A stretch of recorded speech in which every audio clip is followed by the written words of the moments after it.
Ooh, graphing calculator time. Pull out those graphing calculators. All right, so we're given the second derivative of h. And what we're going to do is we're going to take that h and we're going to plug it into a calculator. So you got to press the y equals to plug it in. And after you plug it in, make sure you plug it in correctly. You guys can see the graph of it. Now let's consider the question. It says, on which interval is the graph of h concave up? Now we know that if h double prime is greater than 0, that we're concaving up. And right here, we have something interesting happening. The whole function is positive. The whole function is above the x-axis. So that means that all numbers would give you a positive h double prime, which means all real numbers is our answer. That was really simple. That was a simple one.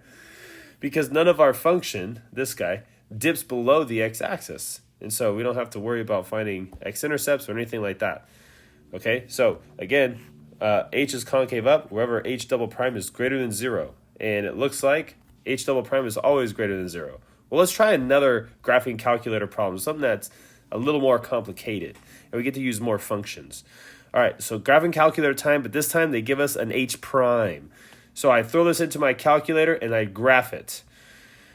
Now, when you guys do h prime, and you're trying to find out where h is increasing, you might be used to just finding where h prime is greater than 0 by using a sine line graph.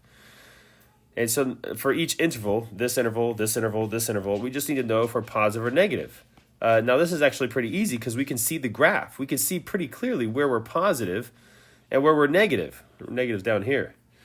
Okay, so we know the signs already. We know that we're positive, negative, positive. We're above the x-axis, below the x-axis, above the x-axis.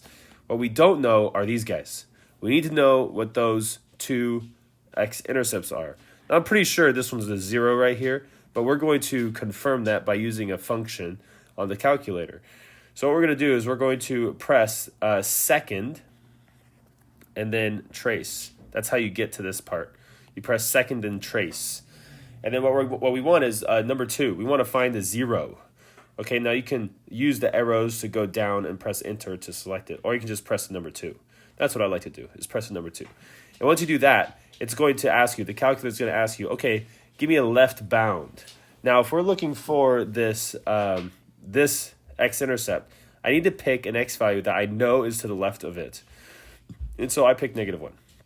After you pick -1, you just type in -1. Don't use the minus sign, use the negative sign. You type in -1, and then you press enter, and then it's going to give you a line right there at -1, and then it's going to say, okay, give me a right bound. So now you have to pick an x value that's to the right of what you're looking for, and in this case, I picked +1, and this is what it gives me. I think after you pick +1, you press enter, then you press enter again, and then it'll give you the zeros. And so I know that is a 0. So let's do it for the other x-intercept. For the other x-intercept, I press second, then trace, and then I press 2 to get zeros, the 0 function. And then I have to pick a left bound, which I picked 2, and then I have to pick a right bound, which I picked 5. And after I press enter, I get my 0, which is 2.479. Now, some students like to write all the numbers, and that's fine, but you only need 3. You only need three numbers after the decimal. And so now I know that this right here is where h prime is positive, therefore that's where h is increasing. And so one of my intervals is negative infinity to 0, and my other interval is going to be 2.479 to infinity.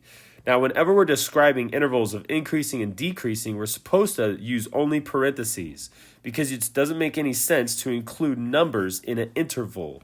It's between those two numbers, but I don't think Khan got the clue on that one. He put brackets, but that's okay. We'll forgive him on that. You're supposed to have parentheses when you're describing intervals of increasing and decreasing. And so there's your answer.